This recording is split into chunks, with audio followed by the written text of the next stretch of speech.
Panorama group, जो सोचता है वो करता है। नमस्कार, एक बार फिर से आपका बहुत बहुत स्वागत करते हैं, अभिनंदन करते हैं। खेल समझिए लेकर के हाजिर हैं और खेल समझिए में हम एक ऐसा खेल लेकर के आए हैं जो पिछले 1.5 महीने से आपको कहीं ना कहीं चौंका रहा है या फिर आपको मजबूर कर रहा है। अब तो 2 महीने हो गए हैं। जनवरी में 28 तारीख को जब नीतीश कुमार ने पाला बदला था, उसके बाद से लगातार ये बातें सामने नज़र आ रही थी कि आखिर होगा क्या होगा। ये तो क्लियर हो गया था, क्योंकि नीतीश कुमार ने नरेंद्र मोदी के सामने मंच पे जाकर के औरंगाबाद में साफ कर दिया था कि मैं थोड़ा सा इधर उधर हो गया था, अब आप आ गए हैं, आपके साथ हूँ, 400 सीट का जो लक्ष्य है वो पूरा होगा।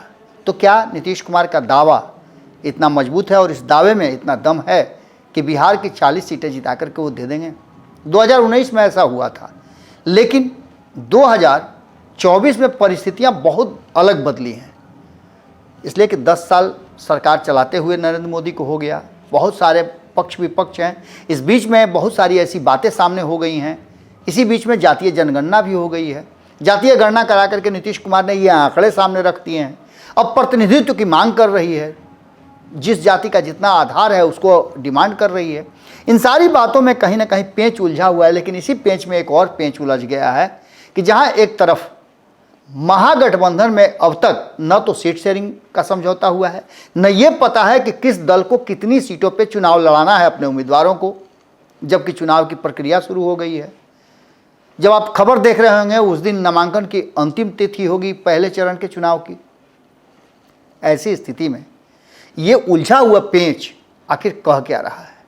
नीतीश कुमार जब से गए हैं तब से कहीं ना कहीं महागठबंधन एक उलझे हुए महागठबंधन या फिर असमंजस वाला महागठबंधन नजर आ रहा है। इस असमंजस वाले महागठबंधन में कांग्रेस को क्या हिस्सेदारी मिलेगी, वाम दल क्या करेंगे, ये तय करने से पहले लालू प्रसाद ने यह तय कर लिया कि पहले चरण में उनके उम्मीदवार होंगे और वो चुनाव की तैयारी शुरू करेंगे। यानी कि जो सीटें कभी कांग्रेस अपने लिए रखा करती थी, लड़ा करती थी, उन सीटों पर भी अपने उम्मीदवार खड़े कर दिए हैं लालू प्रसाद ने, और यहाँ से एक नया विवाद शुरू हो गया है। इस विवाद के बाद अब जो वर्तमान परिस्थिति बनी है उसमें एक बात तो साफ लग रहा है कि कहीं लालू प्रसाद और तेजस्वी यादव मिलकर कोई बड़ा खेल तो नहीं कर रहे हैं, कोई गेम तो नहीं कर रहे हैं, या फिर कहानी कुछ और है। सबको कन्फ्यूजन में डाल दिया गया है। इसके पीछे की कहानी ये है कि आपने देखा होगा कि पप्पू यादव जब आकर के अपनी पार्टी का कांग्रेस में विलय करते हैं तो उससे पहले वो लालू प्रसाद और तेजस्वी यादव से मुलाकात करते हैं। हालांकि हमने तब भी बता दिया था कि इस मुलाकात के बहुत बेहतर परिणाम नहीं होने वाले हैं, क्योंकि जैसे ही पप्पू यादव इधर आएंगे तो तेजस्वी यादव का कद घटेगा, और ऐसा कभी भी नहीं चाहेंगे लालू प्रसाद और तेजस्वी यादव। ये फाइट जो है वो 14% वोट का है, और 14% वोट के एक छत्र मालिक बने रहना चाहते हैं लालू प्रसाद।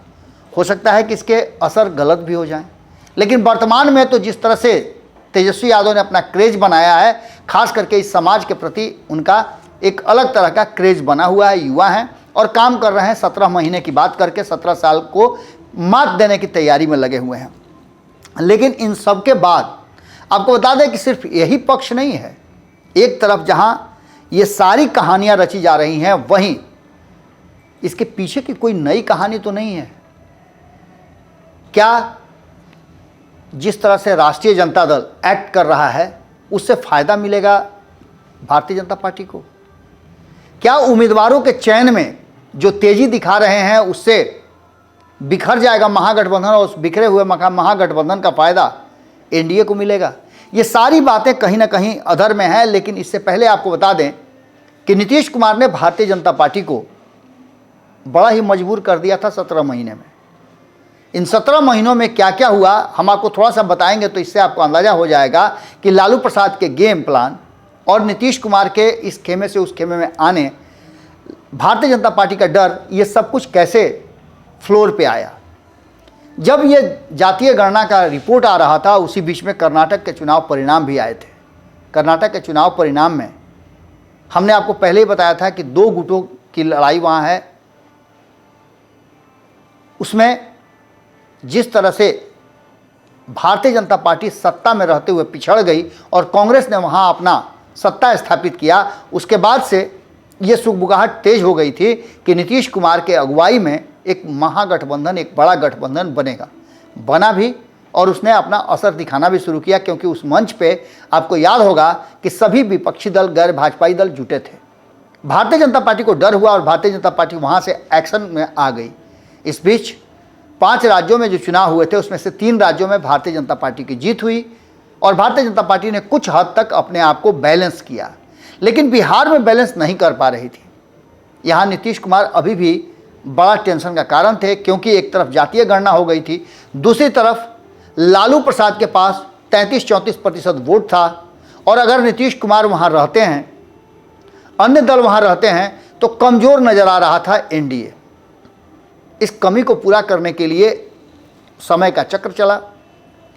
नीतीश कुमार एक बार फिर से इस खेमे में आ गए, और नीतीश कुमार के इस खेमे में आने के बाद से एक नई कहानी शुरू हो गई।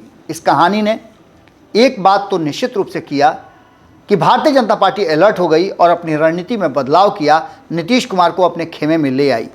जैसे ही नीतीश कुमार इस खेमे में आए, उसके बाद से पूरी कहानी चलनी शुरू हो गई।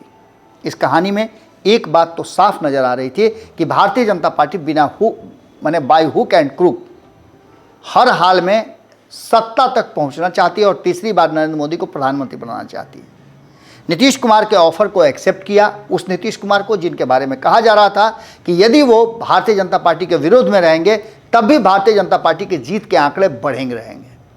लेकिन अब जो वर्तमान परिस्थिति बनी है उसमें एनडीए में आ तो गए नीतीश कुमार, लेकिन दूसरे खेमे में 34% वोट के साथ अभी भी राष्ट्रीय जनता दल डोमिनेट कर रही है। तो क्या इसी कारण से लालू प्रसाद ये जानते हैं कि इस लड़ाई में कांग्रेस और वाम दलों से उन्हें बहुत ज़्यादा फायदा नहीं होना है, लड़ाई तो उनको खुद ही लड़नी है। तो ऐसी स्थिति में अधिक से अधिक सीटों पर वो चुनाव लड़ें। 2020 के चुनाव परिणाम को यदि आप देखते हैं तो 2020 के चुनाव परिणाम ने बहुत सारी बातों को कहीं ना कहीं रखा था, और इसका डर भारतीय जनता पार्टी को भी था, क्योंकि हारते हारते भारतीय जनता पार्टी बची थी। अब जबकि ये लड़ाई कुछ और दिशा में जा रही है, तो लालू प्रसाद ने अपने गेम प्लान में परिवर्तन किया है। नीतीश कुमार के महागठबंधन से बाहर जाने के बाद अब नीतीश कुमार को देने वाली सीटें भी अपने पास रख करके भारतीय जनता पार्टी से मुकाबला करने के लिए लालू प्रसाद और तेजस्वी यादव ने तैयारी कर ली है। हालांकि चर्चा इस बात की भी है कि एक डर है जो कहीं ना कहीं लालू प्रसाद और तेजस्वी यादव को यह मजबूर कर रहा है कि वो कांग्रेस को और ज़्यादा कमज़ोर करें। अब ये डर क्या हो सकता है? लगातार कांग्रेस और राष्ट्रीय जनता दल का एक गठजोड़ रहा है, लेकिन इस परिस्थिति में जो वर्तमान बनी है उसमें भारतीय जनता पार्टी चाहे कुछ भी कर रही हो, लेकिन उसका फ़ायदा और घाटा तेजस्वी यादव अपने खाते में लिख रहे हैं। हम ये क्यों कह रहे हैं, तो इसके पीछे की कहानी है कि हर हाल में ये भारतीय जनता पार्टी भी जान गई है और तेजस्वी यादव भी इस बात को महसूस करने लगे हैं, लालू प्रसाद भी इस बात को महसूस करने लगे हैं कि अब ये लड़ाई गठबंधन वर्सेस गठबंधन नहीं, बल्कि भाजपा वर्सेस राष्ट्रीय जनता दल होने जा रहा है। हालांकि इसमें एक बड़े धड़े और बड़ा जो चेंजेज है, परिवर्तन है, ट्विस्ट ला सकते हैं चिराग पासवान। ये बात भी अच्छी तरह से तेजस्वी यादव जानते हैं। तो एक तो विरोधी वो रख सकते हैं, लेकिन कई विरोधियों को नहीं रख सकते हैं। कांग्रेस में अगर पप्पू यादव, कन्हैया कुमार, इन जैसे नेता बिहार में अपना पैर जमा लेंगे तो ऐसी स्थिति में तेजस्वी यादव के लिए मुश्किलें होंगी, क्योंकि तेजस्वी यादव अभी यूथ नेता के रूप में और 34-33% वोट के एक छत्र मालिक हैं, ऐसा कहा जाता है। क्योंकि जो MOI समीकरण है, उस समीकरण को आगे बढ़ाने की जिम्मेवारी अब तेजस्वी यादव ने उठाई है। ऐसी स्थिति में आपको बता दें कि भारतीय जनता पार्टी ने पूरी तरह से इस प्रतिनिधित्व में यादवों को एकदम किनारा करके रखा है। आपने देखा होगा कि चाहे वो मंत्रिमंडल का विस्तार हो या फिर कैंडिडेट का चयन, एक कैंडिडेट उसमें मात्र यादव को रखा गया है। एक नहीं, दो कैंडिडेट यादव जाति से हैं, लेकिन मंत्रिमंडल में यादवों को कोई स्थान नहीं मिला है। नित्यानंद राय और अशोक कुमार यादव, इन दो लोगों को मौका मिला है। हालांकि तीसरे भी यादव हैं, रामकृपाल यादव। रामकृपाल यादव के बारे में कहा जाता है कि वो लालू प्रसाद के सामने जब खड़े होते हैं तो ये लड़ाई बड़ी हो जाती है।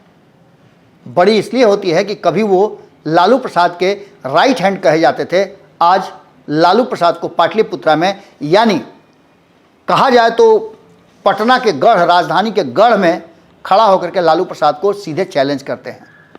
ऐसी स्थिति में ये कहना बड़ा मुनासिब होगा कि एक तरफ जहां लालू प्रसाद अपने आप को दावेदार मानते हैं 34% 33% वोट का, तो वहीं दूसरी तरफ ये तीन यादव जीत करके सामने आते हैं। और लालू प्रसाद के पास जो वोट बैंक है, उस वोट बैंक में सेंधमारी हो पप्पू यादव के माध्यम से, ऐसा वो नहीं चाहते हैं। यही कारण है कि पप्पू यादव को साइड कर दिया गया। कांग्रेस भी डरी हुई है, लेकिन ये सारा कन्फ्यूजन कहीं ना कहीं अब दूर होता हुआ दिखाई दे रहा है।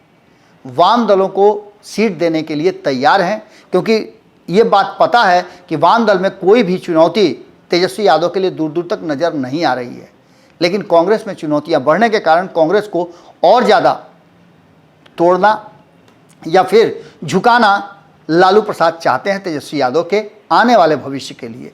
यही कारण है कि इस पूरी कहानी में कहा यह जा रहा है कि कहीं ऐसा ना हो कि लालू प्रसाद का ये फैसला उल्टा पड़ जाए और भारतीय जनता पार्टी जो 40 का दावा कर रही है, एनडीए जो 40 का दावा कर रही है, उस दावे में वो सफल हो जाए। क्योंकि लड़ाई दो ही तरफ से हो रही है। ये लड़ाई एक तरफ जहां भारतीय जनता पार्टी अपने सहयोगियों के साथ लड़ना चाह रही है, अगुवाई कर रही है, तो वहीं राष्ट्रीय जनता दल भी इस लड़ाई में कोई भी अस्त्र शस्त्र चूकना नहीं चाहती है।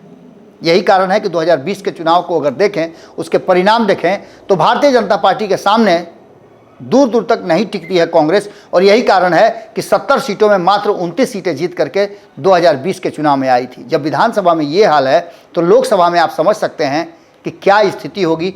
इसीलिए कांग्रेस को लालू प्रसाद और तेजस्वी यादव एकदम सबसे ज़्यादा संकुचित करके रखना चाहते हैं और उन सीटों पे खुद फाइट करना चाहते हैं। कहा यह जा रहा है कि प्लानिंग तो ये है कि नीतीश कुमार के 16 सीटों पर पूरी मजबूती के साथ चुनाव लड़ा जाए। हालांकि लड़ा तो 40 की 40 सीटों पे जाए, लेकिन नीतीश कुमार की सीटों पे सेंधमारी अगर कर दी जाए तो निश्चित रूप से मामला राष्ट्रीय जनता दल के पक्ष में जा सकता है। इस पूरी कहानी को कहीं ना कहीं स्क्रिप्टेड करके लालू प्रसाद ने लिखा है और लालू प्रसाद इस बार चुनाव को खुद से लीड कर रहे हैं। ऐसी स्थिति में ये देखना दिलचस्प होगा कि जो ये कन्फ्यूज़न क्रिएट किया गया है, ये कन्फ्यूज़न कितना लालू प्रसाद को सपोर्ट कर पाता है या फिर इसके पीछे की कहानी कुछ और है। क्या लालू प्रसाद ये सब कुछ किसी और कारण से कर रहे हैं? क्या है, हम भी इंतज़ार कर रहे हैं। जैसे ही ये फैसला हो जाएगा महागठबंधन के सभी सीटों का, उम्मीदवारों का, या फिर महागठबंधन से अलग होने का, तो उसके बाद हम आपको इस विश्लेषण में और भी कुछ आगे की कड़ियाँ बताएंगे। अभी इतना ही, बाकी की खबरें भारत लाइव पर जारी रहेगी। बहुत बहुत धन्यवाद। पनोरमा ग्रुप, जो सोचता है वो करता है। अगर ये वीडियो पसंद आई और वह बिहार के राजनीति और बिहारियत से सरोकार रखेनी तो सब्सक्राइब बटन दबा के चैनल के सब्सक्राइब कर ली। ओजे एगो घंटी बा, ओकरा बटन दबा देला से कुल सटीक और मारक खबर रुआ मुफ्त में मिल जाई। अगर रुआ पत्रकारिता के हमनी के नया प्रयोग में सहयोग कर चाहतानी तो ज्वाइन बटन दबा दी। पेटीएम नंबर नोट कर ली 9386816700। धन्यवाद।